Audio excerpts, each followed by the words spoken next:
thing is his quotes were I can't remember off the it was like Jadakiss and stuff that he was quoting. I was like, this is actually like kind of a dope verse that he's quoting here. This is pretty crazy. But this is Don Huffines, the psycho that currently owns Zorro Ranch, who has it under construction right now to turn it into a Christian retreat. But look at this guy. This is when you're fighting for Tarrant County, when you're fighting for your local districts, you're not just fighting for that, you're fighting for Texas. And when you're fighting for Texas, you're fighting for the world, because when we lose Texas, we don't just lose the USA, we're losing the free world. And that's why the leftists, don't ever call them progressive, they're the leftists. The evil ones are going to fight to the death for the state of Texas. They know when they take Texas, Satan is going to take the world. Don't you think they know that? They do know that. This is a crazy. Oh yeah, thanks for joining. That's awesome. I appreciate that. And thanks for watching as well. Yeah, this guy is really something else. There's also, I don't know if this is new or old, but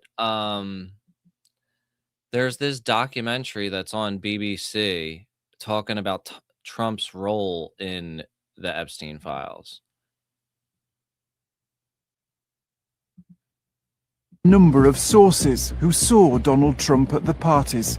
Most paint a similar picture. Just describe to us the way Donald Trump behaved at these parties. I mean, this guy it was like a predator in action. I went to the washroom and I was going in and a girl was coming out and she kind of looked at me and I go, have you talked to that Trump guy? And she goes, yeah, as I was walking by, he's like trying to grab my ass. We do know that he was having sex with them. How do you know that? Because the next day or days after we would hear about it, he'd brag about it to his friends and it would get around that he scored, maybe one or two girls at a time, which is what he loved to do. There's no evidence that Donald Trump slept with underage girls. No, that's not true. There's a lot of evidence. There is a lot of circumstantial evidence. There is no DNA evidence. There's different kinds of evidence, and some evidence we do have and some we don't. So it is how they keep on saying there's no evidence. That's doing a lot of work there, But what's most shocking is the age of some of the models at the party. The word evidence. There was girls, I would say 14, 15 years old from Europe, the European girls. They were 14 or 15? There were girls that were 14, 15 years old, for sure. You're a 40-year-old some man trying to run the Miss USA teen pageant. Like, if one of my friends came to me and were like, hey, I got this idea for a business, and I would be like, no, I'm not. I don't know. Sure. I mean, I didn't run up and say, how old are you? But they looked younger than I was, and I was 17. You just knew because of what they were wearing and how they would hold themselves. And these girls are all like, anywhere from 14, 15, 16 years old. There was very few girls above the age of 19 there.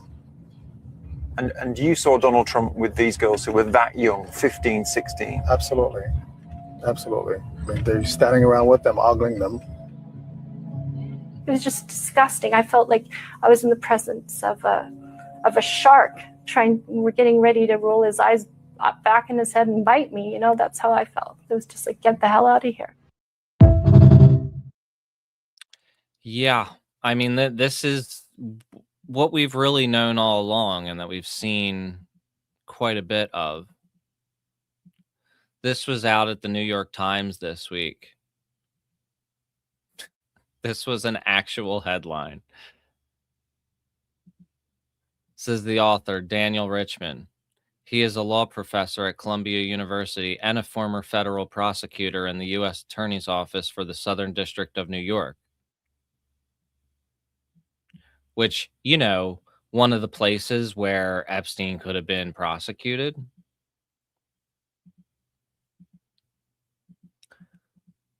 This is another, I found multiple references in Jmail of them talking about burying things on the island.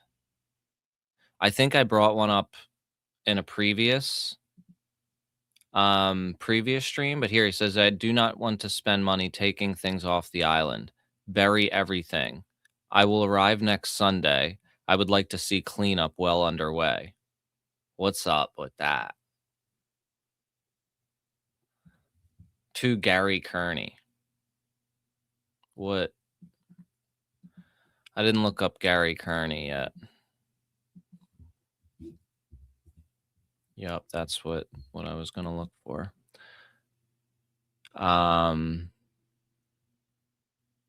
Maybe this is talking about it. No. Gary Kearney, Epstein's Black Book. He's listed in Epstein's Black Book. Contractor. He's on the flight logs. Oh, okay. This is talking about the bury everything again. Be curious to find out who that is. Huh. But that's still kind of weird. Like, what are they burying on the island? He also he went through great lengths to protect his reputation online. At a public relations agency in Manila. He was aware he'd be promoting politicians and was fine with it. But he says his employer wasn't upfront about the extent of the work, which he later realized was essentially being an online troll. Para sa akin, yung trolling kasi is intentional siya. Trolling is intentional work. When I was a troll, I deliberately spread disinformation and kept amplifying them. We'd get cash bonuses when we were able to attract many followers on Facebook, YouTube, and TikTok. And when our content and comments get a lot of engagement. Junjun has left the company, but asked us to hide his identity for fear of reprisal. Many of their clients, he says, were powerful figures, just as the late sex offender Jeffrey Epstein was in 2010 when he hired the team in the Philippines to clean up online references about his criminal past. One of the emails released by the U.S. Department of Justice indicates an intense battle with people who undo the team's edits on Epstein's Wikipedia page. Another email suggests some progress 2 months later, when the words pedophile and jail no longer appeared as top results for Epstein. Yeah, I pulled up that file a couple nights ago. Philippines' customer contact and IT services sector has boomed over the past 2 decades, and that's resulted in the development of swanky financial districts like this. But workers here don't just cater to customer complaints. In more recent years, some of these offices have turned into so-called troll farms that serve both local and foreign clients. Experts say the work outsourced by Epstein may not have been called trolling back then, but could be considered a precursor. Essentially, what disinformation campaigns now, what they do is to whitewash, right? To scrub the internet off from any negative publicity of a candidate, and instead populate the information ecosystem with very positive messaging.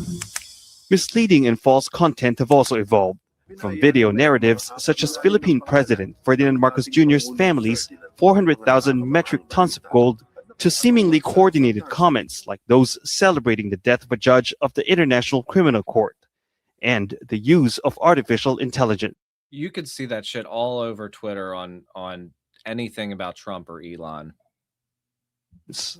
Who determines what is fake news and what is not? And I believe that that entity or that agency or that body has to be created among the stakeholders themselves so that it can enjoy credibility and independence against the spread of disinformation. But anti-disinformation advocates say fact-checking and holding social media platforms accountable may not be enough without identifying and dismantling the so-called troll farms. Barnaby Low, Al Jazeera, Manila. That sounds sketch though, because that seems like that's going to require the same kind of encroachments on the internet that we're fighting against here. Let's see. This was a bizarre email I came across. And maybe it's just people having a really fucked up sense of humor, but this was sent less than a week after 9/11 from redacted to redacted, but it's obviously to Ghislaine because it says hi Ghislaine. I was thinking about you last night because I was wondering if you'd been in flight school with any of the terrorists. We are all well, thanks. We went out to East Hampton for a few days to forget about all the sadness and fear in NYC. I think it worked pretty well.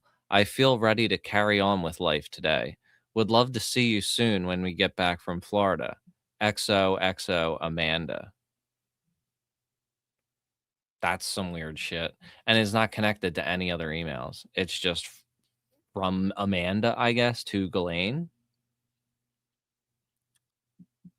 Less than a week after 9/11, saying so, and like I said, maybe it is just some very bizarre sense of humor that you got there. Let's see. Is mind-blowing. I found something in the Epstein files that is mind-blowing, and I want to tell you about it. So sorting through all the files that have been released by the Justice. Oh, okay, yeah. This is how the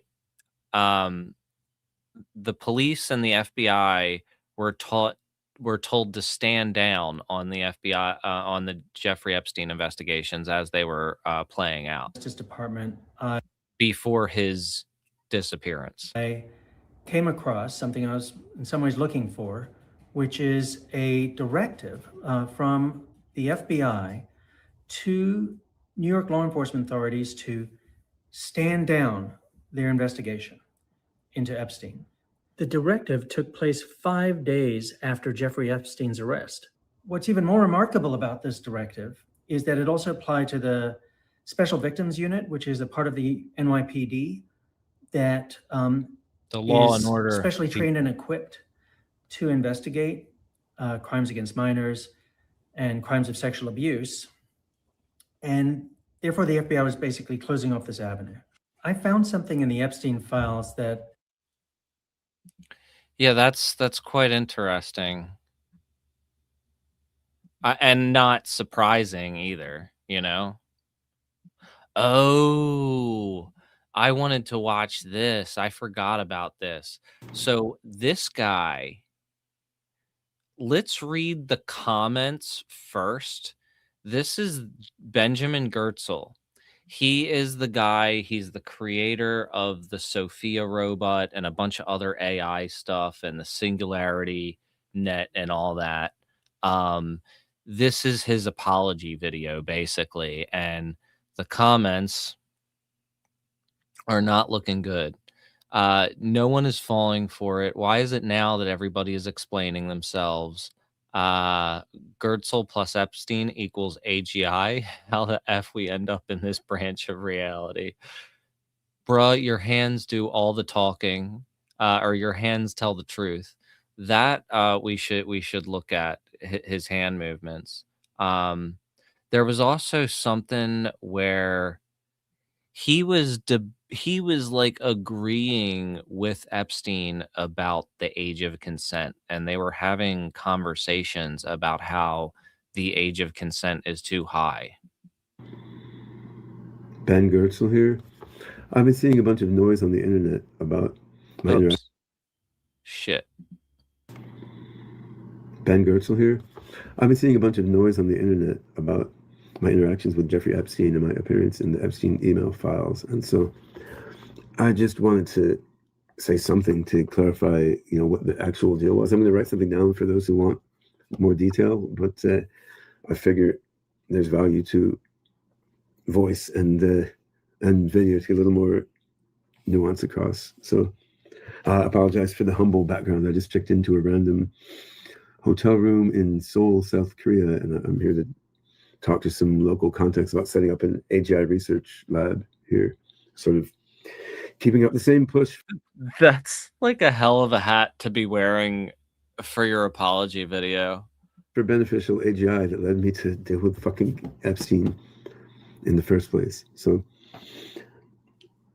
yeah, I did know Epstein for about 17 years, accepted bits and pieces of research funding from him over the years. I didn't know him super well personally, but we're buddy. I always met with him in office settings, and it was always centered on me pitching him AGI and telling him why beneficial AGI is the most important thing in the history of our species and why he should put some of his money into it, right? And I didn't go on his plane or visit his island or party with him or something. It was always like an office pitching type of setting. But I mean, when I think about it now, knowing what we know about him now, it's quite disgusting to me that I was dealing with this guy in the past. I mean, I have 5 kids myself. I have 3 sons and 2 daughters and a little granddaughter. Like the idea that one of my daughters or my granddaughter or their friends when they're teenagers could be, sucked into the vortex of some exploitative pervert like this.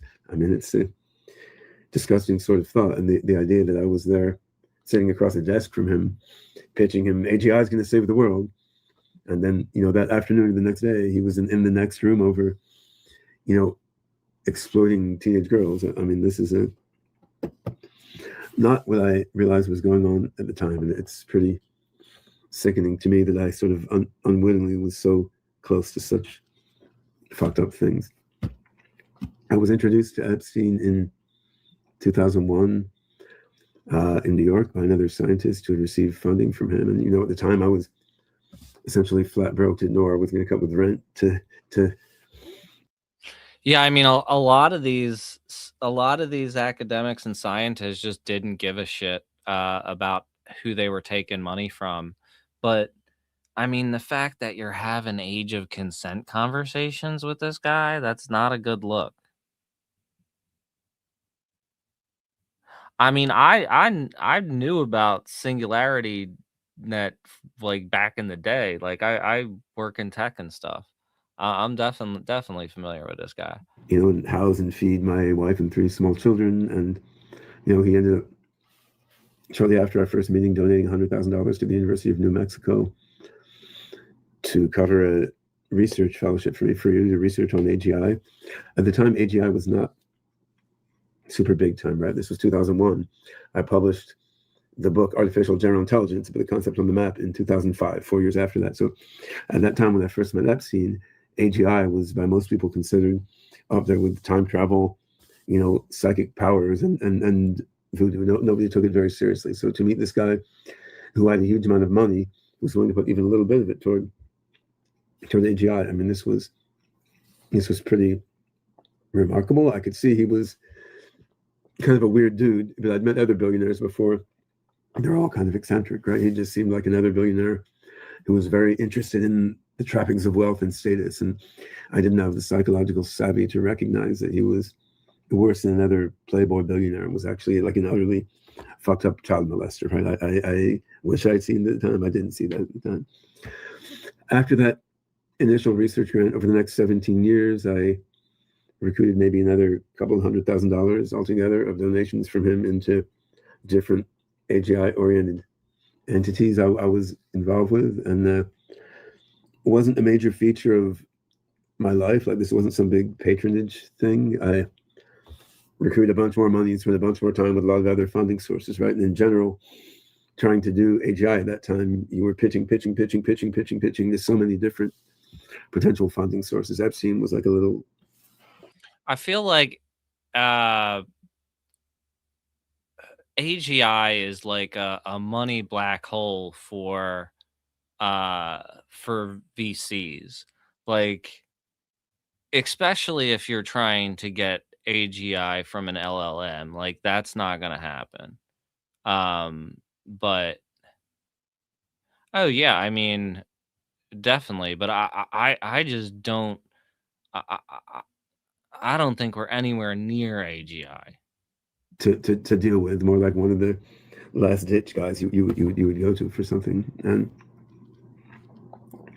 where I feel I made a mistake was 2008. He went to jail for 5 months, and I met with him not long before that, and he told me he was going to jail. he said he'd been framed by some political opponents for a bunch of bullshit, and pretty much I believed him, right? I mean, it seemed a little weird, but this sort of shit can happen. I don't know that much about, political hijinks in high places. And, in hindsight, when I look at some of the emails I sent him around that time, it looks pretty cringe to me. But I mean, I was social engineered by the dude, right? Like I believe what he said about why he was sent to jail. Honestly, I had a lot of other shit going on in my life. I was going through a tough divorce with 3 small kids. There was financial crisis in late 2008, which was putting my AI consulting businesses in a lot of trouble. So, I mean, doing online research to dig into Epstein's problems was very low on my priority list, right? But that's Skin jobs. What? That's something I would do differently now. I mean, if I was raising money for a project now, I would do some real due diligence into whoever's putting the money in. But that's me at age 59, like incorporating the lessons I've learned through life, including the lessons of being social engineered by fucking Jeffrey Epstein, right? And I mean, that's pretty much what it was, right? I mean, I feel bad that the guy sort of snowed me into not seeing what kind of creature he was, but in hindsight, I can see how he did it, right? I mean, he was really a masterful social engineer. Look at Leslie Wexner, who's a super successful businessman, and Epstein social engineered him out of hundreds of millions of dollars, right? And He's going along with Leslie Wexner's story. That's a little sus. You look at Harvard. You look at Stanford. He's saying this poor old man, Leslie Wexner, was scammed by Jeffrey Epstein. If it could happen to him, it could happen to anybody because he's a powerful billionaire. At MIT, then Marvin Minsky, the founder of AI, Noam Chomsky, the founder of linguistics, and there's a who's who of great scientists. I mean, I'm sure almost none of these guys, or maybe none of them, was aware of all the nasty shit that Epstein was up to. He was just really good at. Noam Chomsky was, and Noam Chomsky was terribly disappointing in those emails. Putting on a certain facade and making himself seem different than yeah, I don't know what's up with the jazz hands. I'm sorry. I know everybody has different ways of expressing themselves. I'm autistic, not judging anybody, but the jazz hands are an interesting choice for the apology video.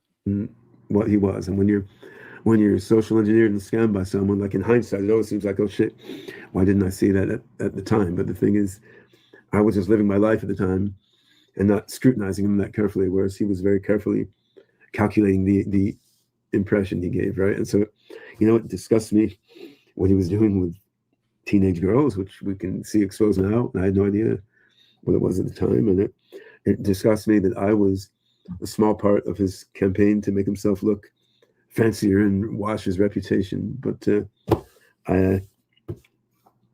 nevertheless, I need to just clarify, like, that's what it was, right? I mean, I met with him about AGI in office settings. I pitched him for money a lot of times. A few times he said yes. I had nothing to do with his crimes.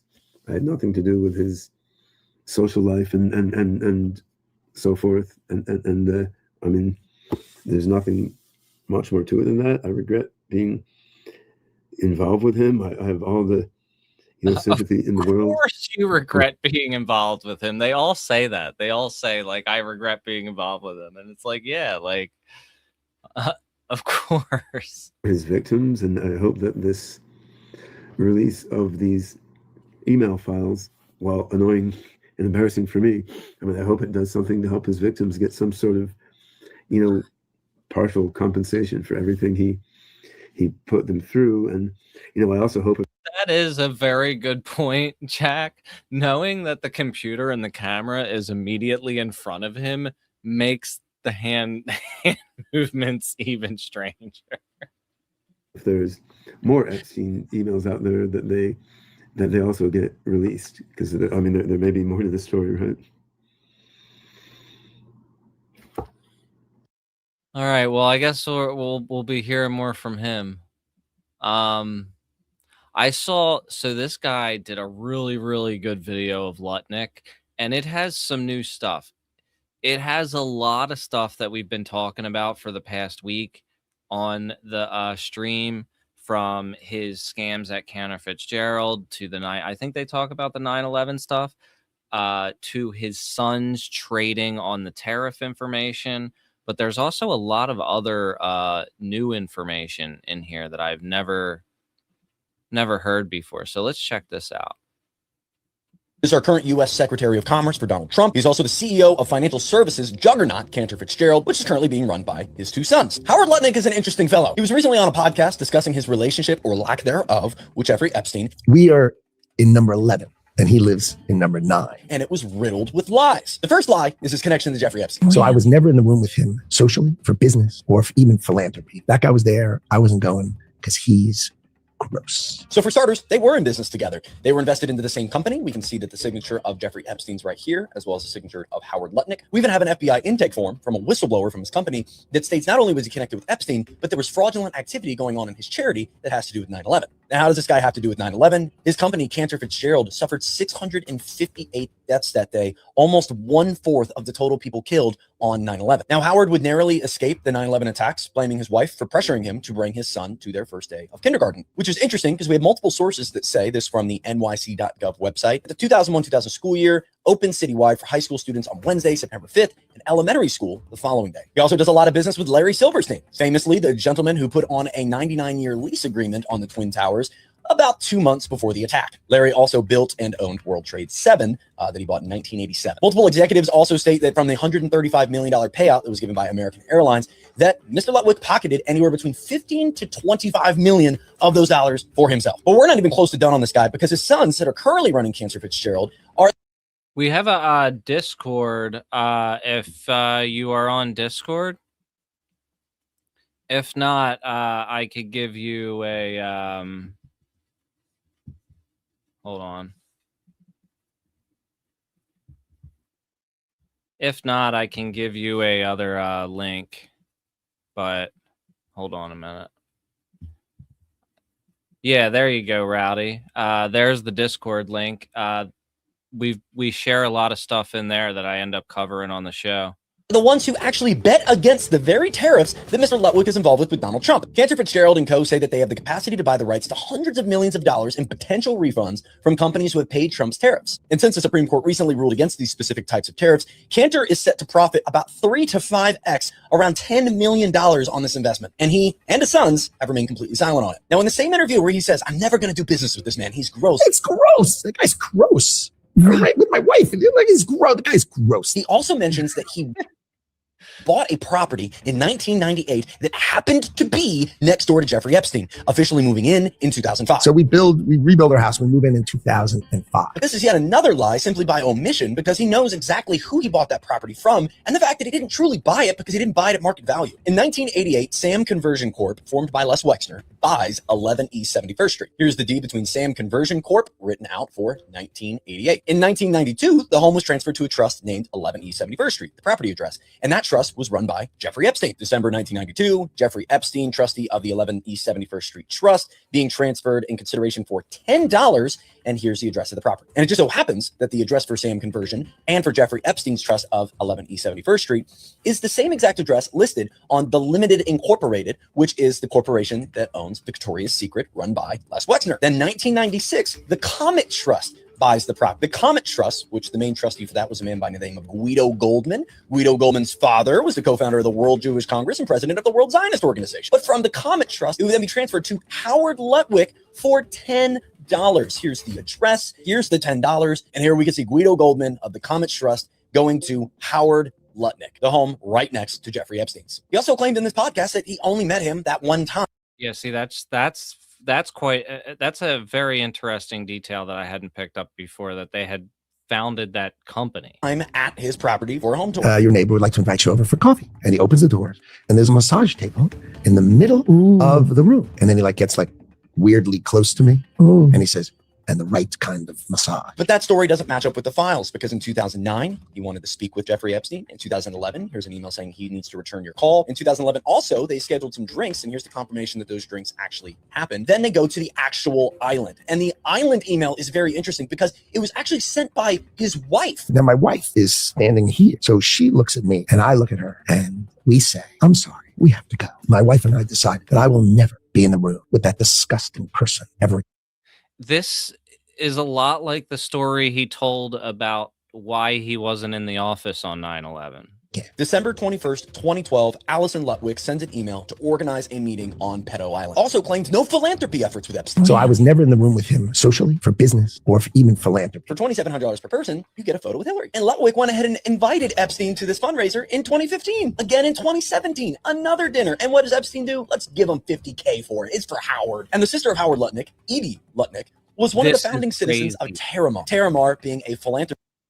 His sister is involved with that Terramar project that Ghislaine is doing with the oceans. Howard Lutnick's sister. Quote-unquote project that was run by Ghislaine Maxwell. Fergie, seen here with Ghislaine Maxwell, is the ex-wife of Prince Andrew. She owed Epstein money. She had emails saying, "My love and gratitude for you. You're the brother I always wished for." Now, Howard knew Fergie. To my understanding, they're still close because Fergie still follows Howard on Instagram. And Howard, only following 146 people, also follows Sarah. They're mutuals. Sarah frequented the World Trade Center, with floors 101 to 105 being where Cantor Fitzgerald was housed. And Miss Fergie here was supposed to be in World Trade Center 1 on the morning of September 11, 2001 at the 101st floor, but happened to not make it due to traffic. Here's another email with Epstein discussing Cantor Fitzgerald and Mr. T, whoever that is, was able to find the term sheet they're referencing in that email. Again, Mr. T. And after stating he had no contact with him after this one meeting, not only did he go to the island, but they were also talking as late as 2018. In an email subjected Frick, Howard Lutnick says to Jeffrey Epstein,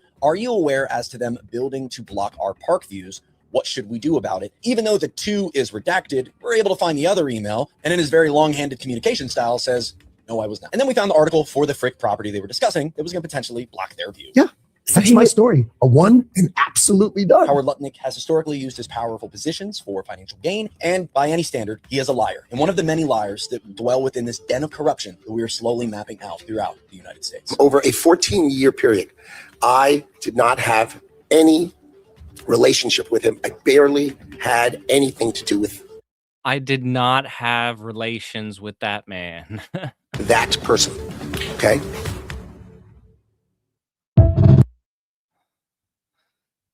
What else we got here?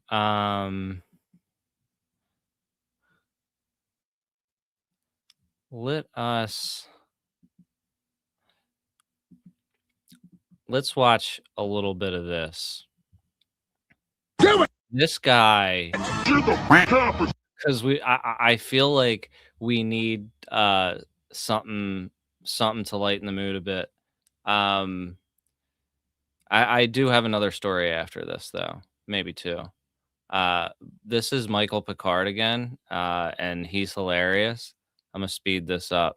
He walked into like a Trump rally with a free Epstein sign. We are on our way to a Trump rally on President's Day in West Palm Beach, Florida, across the street from Trump's golf course. Trump says that the Epstein stuff is a hoax. This is a Democrat hoax. Then Epstein must have done nothing wrong. We must free Epstein immediately. Justice demands it. The whole Epstein stuff is a hoax. Free Epstein now. Justice demands it. Epstein is a bad guy. Why?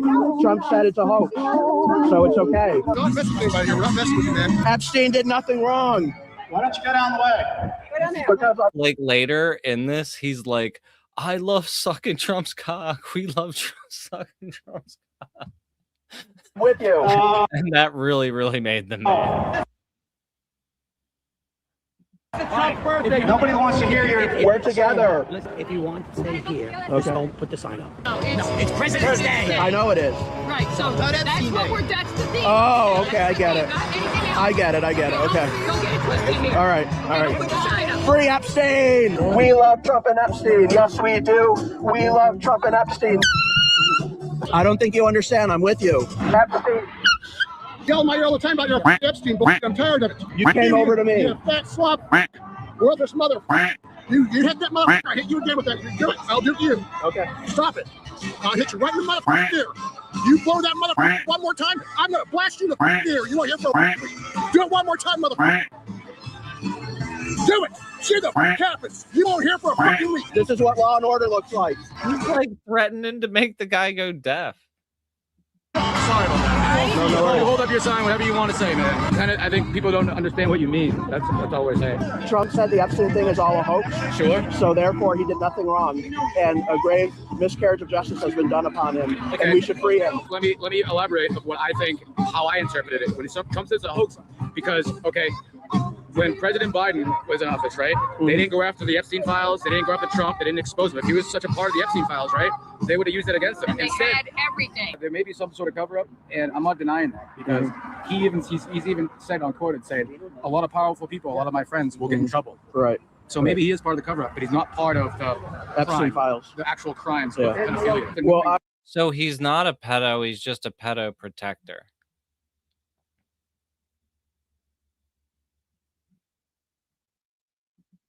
I'm here to free Epstein because Donald Trump says it was a hoax. What you're doing is we're trying to have a President's Day rally. And you're throwing This is important stuff. Donald Trump says that the Epstein thing was a hoax. So therefore, Epstein did nothing wrong, and we need to free him. He's dead. We need to free him. Free Epstein now. You're kind of a jerk, sir. Why?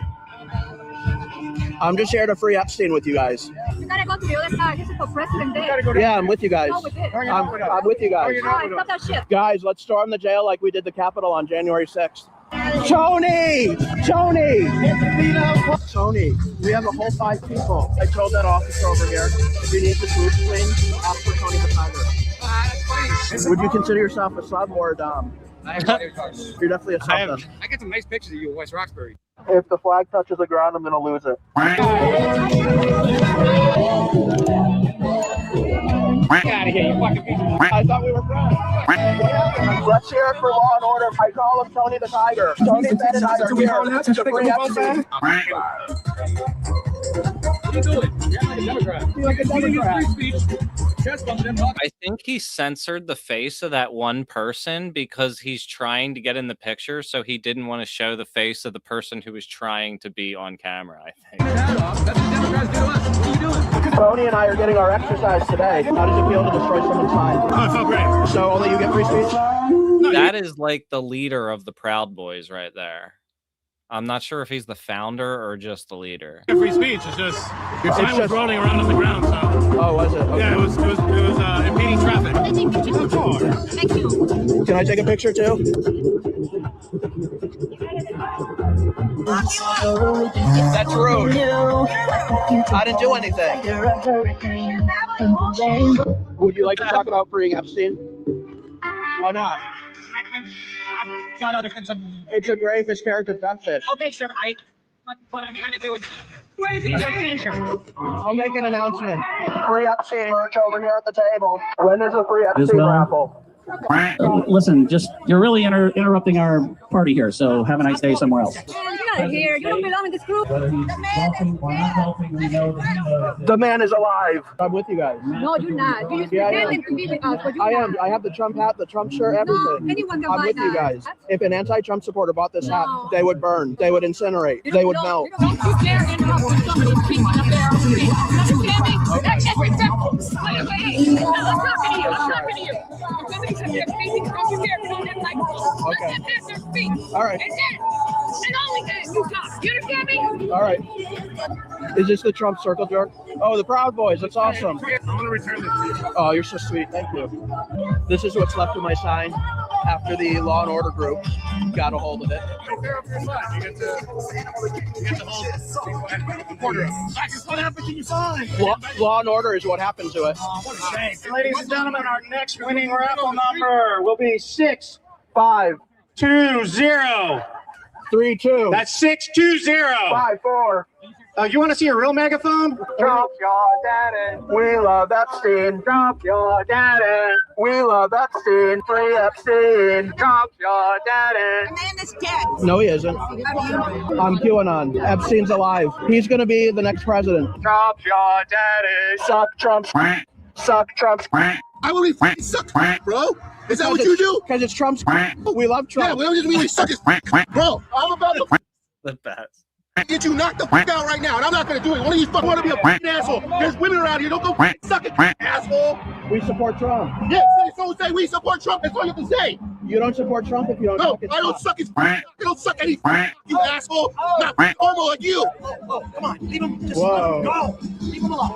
You like to suck like fucking pussy. I told you for the last time, I love the pussy. If you support Trump, then you'll suck his. What a difference in crowd between those fucking liberals and Republicans, huh? Not really. Really? Both sides have destroyed my signs. Really? Both sides have put hands on me. Come on, let's go over here to the Proud Boys. Hey, Proud Boys. When are we storming the Capitol again? I would like to know who rescued the retard and put a Trump hat on him. We're going to storm the Capitol after this, just so you know.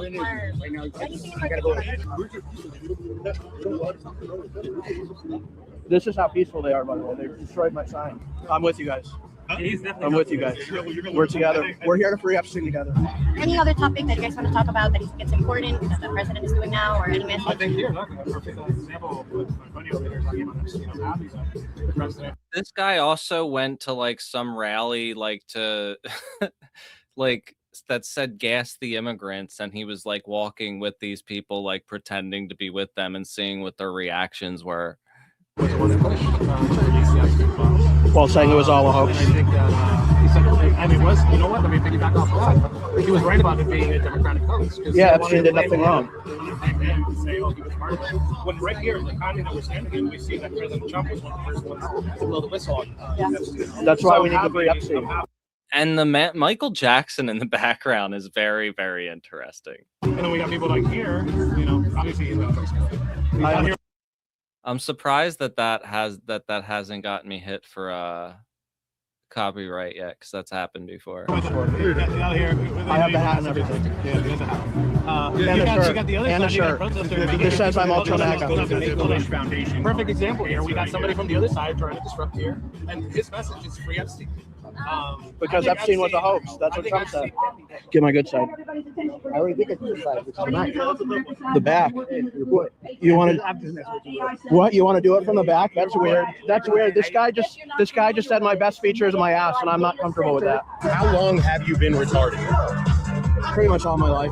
Like tariffed your mom last night. That guy's shirt says. From Earth, it wasn't like an accident that occurred, like a head drop. It's like a genetic chromosome situation. I don't understand the question. Why did you cast a vote for Kamala Harris? I casted a vote for Trump. Why? Because Trump. It's pretty much at the end now, but this guy's hilarious. His videos are awesome.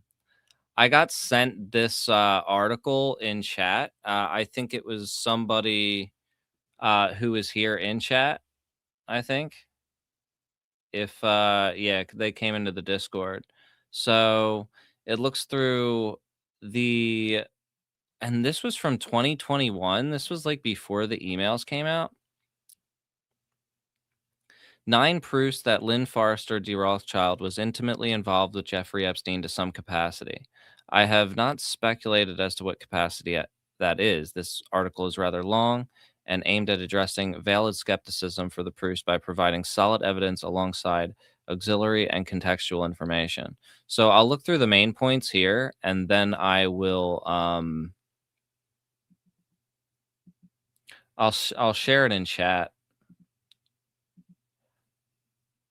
so y'all could look through it on your own time. But definitely always happy to boost anybody's work who's out there doing stuff that wants it to be shared, or even if you see something cool. So let's see. Lynn Forrester D. Rothschild's brother Ken owned and operated a private terminal at Teterboro Airport in New Jersey under the name Million Air. Teterboro Airport was the travel hub of Jeffrey Epstein's trafficking operation. Million Air is listed in Jeffrey Epstein's Black Book. That's an interesting connection I've never heard before. Lynn Forrester D. Rothschild wrote a letter to Bill Clinton in 1995 mentioning a discussion she had with President Clinton regarding Epstein. Yeah, and I mean, now with the emails that we have, there's a ton of information out. During the course of 1997 and 1998, Lynn Forrester D. Rothschild made 5 separate trips with Jeffrey Epstein on his plane. In 2000, Lynn Forrester D. Rothschild sold a Manhattan house to Jeffrey Epstein for $8.5 million below its market value. Ghislaine Maxwell moved into this townhouse shortly after and lived there until 2015. There's evidence to suggest that Lynn Forrester D. Rothschild may have introduced Jeffrey Epstein to Alan Dershowitz, Nathan McEvoy, Prince Andrew, and Bill Clinton. I thought that might have been the Prince. I don't know do we know about the Prince Andrew connection? Let's see. Lynn Forrester D. Rothschild began her career at a law firm tangentially associated with the district attorney whose office attempted to downgrade Epstein's offender status in 2011. In 2013, Lynn Forrester D. Rothschild was placed on an advisory board of Deutsche Bank, which at the time was trying to expand its U.S. clientele. A month later, her appointment, Deutsche Bank recruited Jeffrey Epstein as a client. The 2015 release of Jeffrey Epstein's flight logs sealed 4 out of 5 pages logging flights into Lynn Forrester had taken with him. A pattern in the flight log pages sealed suggests that this was intentional. And her husband was listed as a contact in Epstein's black book. Yet she is not. The millionaire thing is quite interesting. That's definitely an interesting rabbit hole to go down. Yeah, this is definitely well researched for sure. And then it has the entries in the black book. And it's impressive that this came out before the emails. But this does, I think, provide additional context for the emails. Let's see. For some reason, my chat died on the one side. Still? Interesting. It's coming up on the one page, but not the other. But yeah, this is definitely a very interesting article. I'm going to save this and definitely share it again in the Discord. But yeah, I mean, I think that their connections were quite close. Look, I've never seen this picture before of Andrew with the umbrella and Bill Clinton.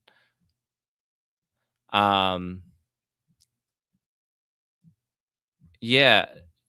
And we even have testimony from Les Wexner now saying that one of the reasons why he, was impressed with Epstein was because of his connections to, yeah, I don't know what happened to the chat. It's coming up in one of my screens, but not the other one. It's weird. I'm trying to like refresh my other window. Welcome to yeah. It's very interesting. Should be fine now. Yeah, nah. It was frozen way up. So but yeah, so thanks for sharing that. And yeah, like I said, always happy to look at stuff. Got a couple of other stories. I want to get to the Kirshner situation because I was talking about that earlier during the State of the Union, and then I didn't pull it up. U.S. Ambassador to France vows not to interfere in its domestic affairs. Charles Kirshner, the father of President's son-in-law, Jared, failed to show up to meetings to explain U.S. comments relating to the death of a far-right activist. Okay, so it wasn't related to Epstein.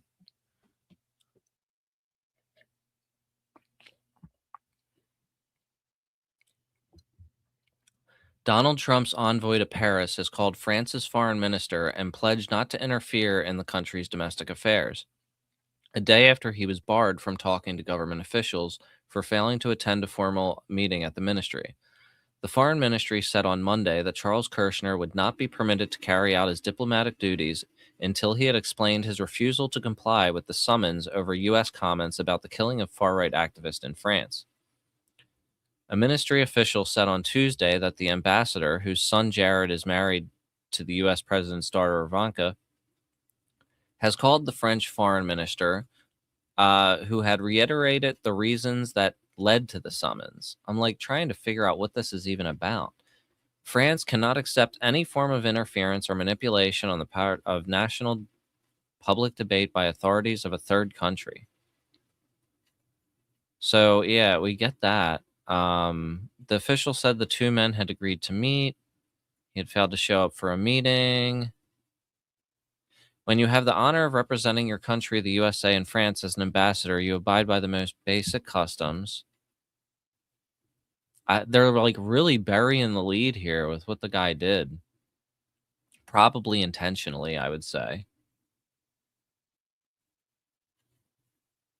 Yeah, I know, exactly. It's insane that, like, I just found out he was in the government as well. Diplomatic sources told French media that Kirshner, a real estate magnate, I guess, with an estimated net worth of over $3 billion, had cited personal commitments as his reasons for not attending the meeting instead of sending a senior embassy official. The no-show was Kirshner's second since his appointment to the Paris embassy last May. He also failed to attend after a summons to the ministry in August after writing an open letter to Emmanuel Macron criticizing what he described as a lack of government action to tackle the dramatic rise of anti-Semitism in France. That's probably not actual anti-Semitism, but Palestinian protests. 6 men died suspected of involvement in a death have been charged over the killing. The U.S. State Department's Bureau, of Counterterrorism posted on social media on Sunday that it was monitoring the case, adding that violent radical leftism was on the rise and should be treated as a public safety threat.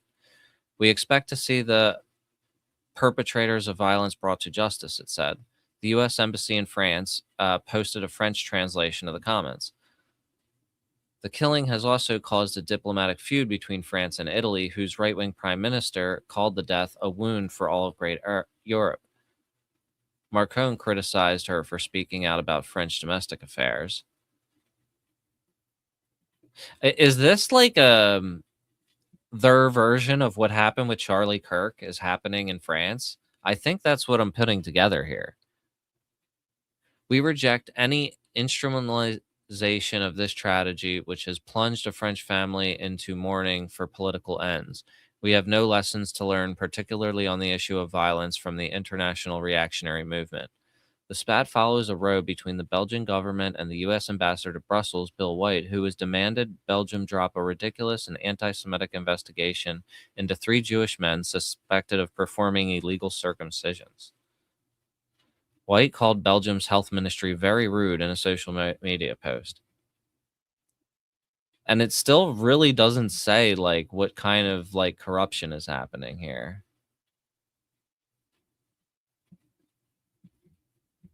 Either way, very, very sketch. And let's see. Did I have anything else? Oh yeah, one more. This is kind of a disturbing story. So, you know, the government's working with all these AI companies, and one of them told them that, like, you can use this technology for whatever you want, just don't spy on American citizens and don't kill people automatically. Like, you need to have a human deciding whether to take a life or not. You can't have that on auto. And those terms were not acceptable for Pete Hegseth. CEO of one of the biggest AI companies in the world is meeting with Defense Secretary Pete Hegseth today as the Pentagon threatens to essentially blacklist that company, Anthropic, from lucrative government contracts if the AI company doesn't lift its restrictions on how the military can use its technology. The Pentagon has a $200 million contract with Anthropic, and a source tells CNN that the company has concerns over 2 issues: AI-controlled weapons and mass domestic surveillance of American citizens. Let's talk about this with Jacob Ward. He is a technology journalist and host of the Rip Current podcast. He's also the author of the book, The Loop: How AI is Creating a World Without Choices and How to Fight Back. Jacob, the Pentagon here wants this company, Anthropic, to lift its restrictions for how the military uses its model They want it to be able to be used for what's they're calling all lawful use. What are Anthropic's concerns with that? Well, Brianna, this is a very unusual situation in my experience, because typically when government use of technology begins, that means that new restraints are going to be put onto that company. The companies typically, traditionally, just pull toward greater and greater capabilities, and the assumption is that the government and democracy will somehow dampen down the dangers here. What Anthropic is discovering is that they don't live in that world anymore. Suddenly, they're dealing with a Defense Department that wants to be able to use their technology for whatever they want. And Dario Amodei, the CEO of this company, who has written very openly about his concerns that his technology and the industry in general could be misused for all sorts of authoritarian purposes, is specifically objecting to the possibility that we could be using this technology to surveil Americans en masse, or to create weapons that fire themselves and kill people without human intervention. Supposedly, the trigger here for him in part was discovering that his work was in fact used in the capture of Nicolas Maduro through Anthropic's partner Palantir in a way that he didn't know anything about. He only found out about that the same way we all did. And it is this effort inside a company that is making this world-changing technology to try to impose some restrictions on that technology that now has him running afoul of the Pentagon. Can you talk a little bit about how AI maybe has been used for, say, controlling weapons and mass surveillance, and what concerns that usage has raised? Well, according to the reports we're seeing, Anthropic's technology, which is the only company, by the way, that is allowed inside the most classified systems in the military, is being used for all sorts of things that it's supposedly great at, including things like cyber offense. You need to be able to exchange digital fire with an opponent in nanosecond timescales that human beings could never be part of. That's an incredible use of it. But at the same time, what AI makes possible is things like, there's technology that we've seen, research that we've seen that could turn a Wi-Fi router into essentially a radar inside a home that could tell you exactly where somebody was at any given time. It is the pattern recognition power of AI, something that a team of people, in a vast building, or a bunch of people with headphones on in a van could never imagine. As a surveillance technology, it is incredible. In fact, it's so... It was Karp that said that. Yeah. Incredible that Dario Amodei actually wrote recently. He said here, powerful AI looking across billions of conversations from millions of people could gauge public sentiment, detect pockets of disloyalty forming, and stamp them out before they grow. That's the kind of concern that Amodei has here. Unbelievable. I mean, when you talk about the possibilities here. So the way this threat would kind of operate is Axios is reporting that the Pentagon would deem that they're threatening to deem Anthropic what's called a supply chain risk. That would essentially blacklist Anthropic from having government contracts. It's an approach that's usually taken with companies that are extensions of foreign adversaries like China or Russia. If Anthropic doesn't play ball here, because as you say, they're unique in that they kind of plug into this top secret nature of the US systems, is there another company that can provide those same AI services and that would be willing to capitulate on these potential human rights and civil liberties concerns? Well, according to the reporting that we're seeing right now, Anthropic is the one that they want to use. And one defense official told Axios that the reason we are talking to these guys is because they are so good. That is the problem that the Defense Department is facing. But while you say, Anthropic is unique, it's not. That is the funny thing, is that Elon Musk's company is like, we'll let you do whatever you want with it. And now they're begging with the XAI or whatever. And instead, the Department of Defense is begging Anthropic because they actually, Elon has created a garbage AI. I mean, it is only good for making deep fakes. That's like literally the only thing it's good for. Not entirely unique, and it has some very close competitors. You have Google, you have Meta, and you have XAI, which is Elon Musk's company. All of them have, are in line for this possible contract. And at least one of them, and according to Axios, that's XAI, that's Elon Musk's company, has said they can use it without any safeguards whatsoever. They won't be bringing any of this, internal hand-wringing to it. They'll say, you go ahead and use it in any way you want. And it may be that could.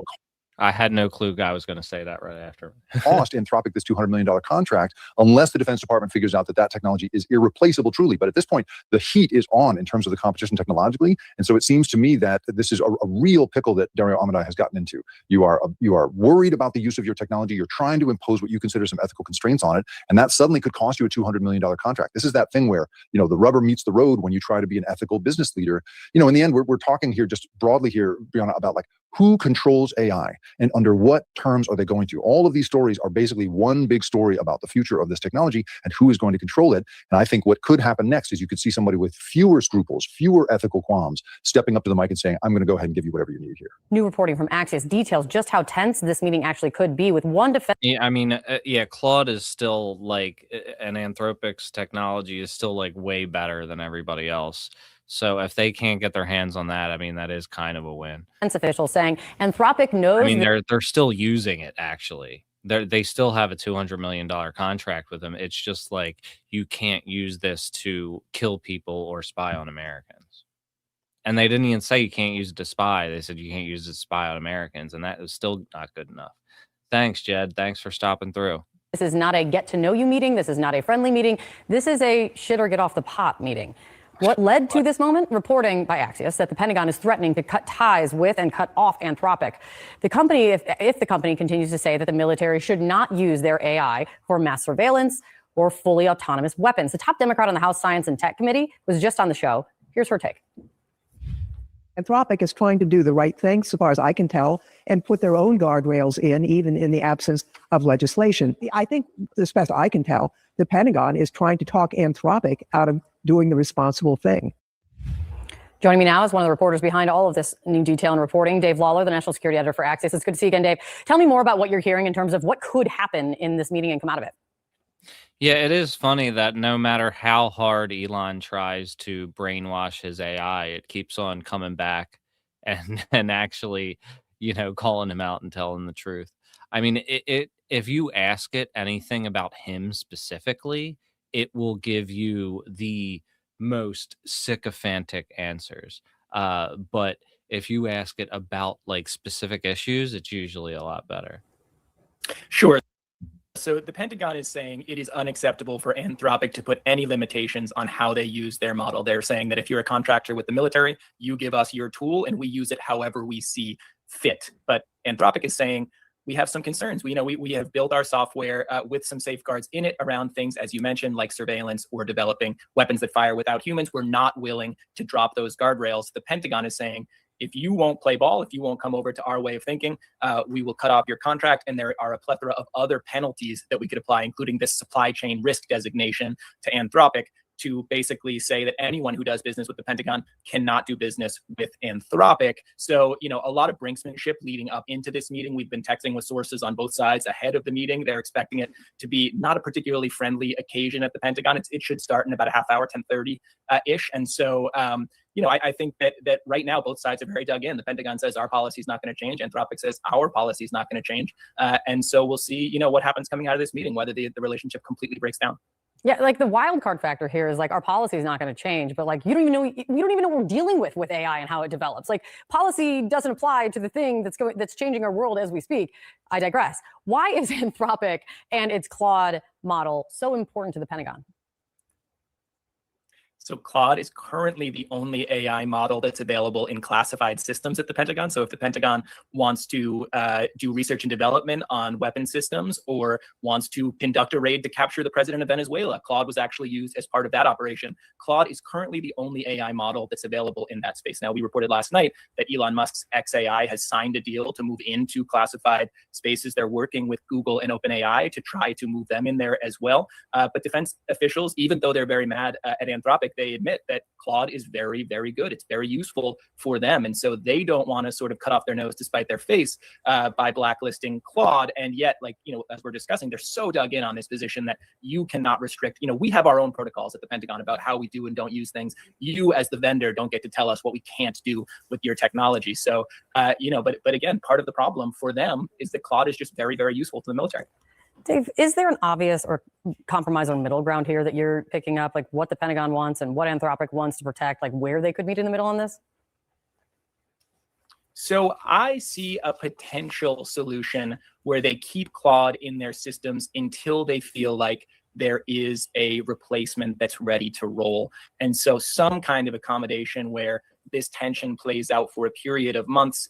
And then if they can't resolve it, they rip out Claude and they move Google's Gemini or some other system in. I don't currently see a point where Dario, the CEO of Anthropic, goes into this meeting and says, fine, have it your way. Right. He has written and spoken a lot. Yeah, I mean, the whole purpose of them, this company broke off from OpenAI, the creators of ChatGPT, because they wanted to do things in a more ethical way. Now, how good they are at accomplishing that is, of course, up to debate. But it seems like they're the only company that's saying no to this right now. about his concerns on these issues. And I also don't see a point where the Pentagon entirely backs down. So there may be a point where neither side is able to declare victory. They muddle on for a bit and then they rip Claude out later on. But I don't expect, handshakes and hugs at the end of this meeting. Yeah, they're the only company that's saying no to this, and they also have the best technology. They're actually the only company that's been making any progress this past year as far as performance goes. But yeah, I think that's it today. I'm almost at like 3 hours. Tomorrow we'll pick back up on the book where we left off last night, and yeah, and then we'll figure out what else is going on in this crumbling civilization, I guess you could say. But yeah, thanks for joining me. I think I have calmed down a little bit from that horrific situation. I think that might be the last one I watch. That was irritating. But yeah, I appreciate y'all joining me for that, and I will catch you again tomorrow. What previous comment? What are you talking about? I got this video that plays after and tells people to buy the book.